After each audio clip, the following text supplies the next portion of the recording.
Ó, nessa questão, vem dizer assim, o sistema de resfriamento é utilizado para manter a temperatura interna de uma cama frigorífica dentro das especificidades e preferências pré-definidas, conforme mostra a seguir. Temperatura externa, interna, e ele vai dando as relações que existem. Aí já volta para cá. Certo dia a temperatura variou de -3 a 23. Então pensa sobre isso. Foi do -3, então não é -3, -2. Pensando só com os inteiros mesmo. 0, aí 1, 2, até chegar no 23, não é isso? Beleza. Ele deu algumas relações. Ele disse que quando a temperatura da gente estiver abaixo de 0, a temperatura externa é igual à interna. Então ele vai ter essas relações para cada grupo, para cada intervalo. Então eu tenho que ver as temperaturas e analisar os seus intervalos. E aí ele quer achar a menor temperatura registrada. Tá. Então pensa assim, antes do 0, então daqui para trás, não é isso? Qual foi a menor temperatura que a gente tem? Não, -3.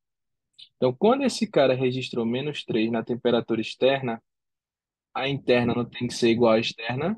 Então, aqui também registrou -3. Agora, quando a gente olha para o segundo intervalo, o que é que a gente sabe?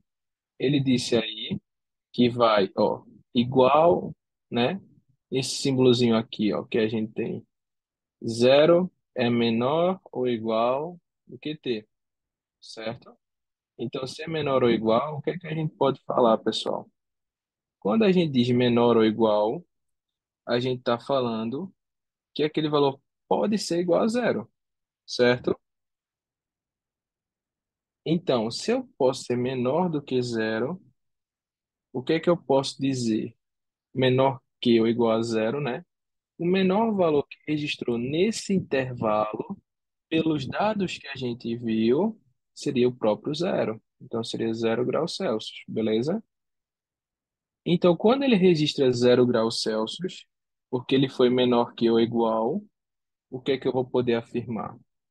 Ele disse que a temperatura interna é 15 abaixo da externa. Então, se a externa é 0, 15 abaixo de 0, -15. Beleza? Quando eu olho para esse intervalo agora, o menor valor registrado nele foi de -10, não foi?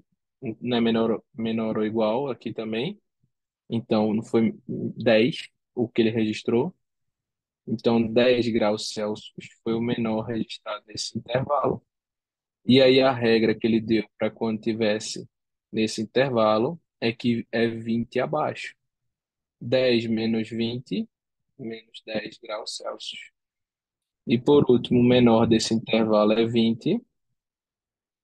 Se eu faço 20 menos 25, fica -5 graus Celsius. Então, dos que foram registrados, qual deles foi o menor?